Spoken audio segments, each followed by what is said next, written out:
దేశానికి స్ఫూర్తిదాయకంగా నిలిచిన వ్యక్తి అబ్దుల్ కలాం అని కొనియాడారు వైఎస్ఆర్సీపీ నేతలు. అబ్దుల్ కలాం జయంతి కార్యక్రమాన్ని తాడేపల్లిలోని పార్టీ కేంద్ర కార్యాలయంలో ఘనంగా నిర్వహించారు. ఆయన చిత్రపటానికి పూలమాల వేసి నివాళులర్పించారు. నిరుపేద కుటుంబంలో పుట్టి రాష్ట్రపతి స్థాయికి ఎదిగారని నేతలు గుర్తు చేసుకున్నారు.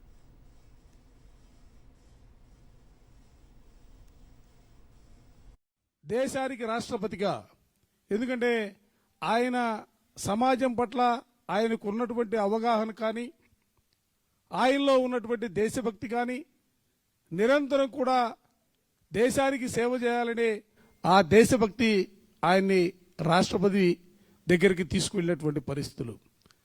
రాష్ట్రపతిగా పనిచేస్తున్నటువంటి కాలంలో కూడా ఈ దేశంలో అనేకమైనటువంటి మార్పులకి శ్రీకారం చుట్టినటువంటి వ్యక్తిగా చరిత్రలో చిరస్మరణీయుడిగా అబ్దుల్ కలాం గారు ఉన్నటువంటి పరిస్థితులు.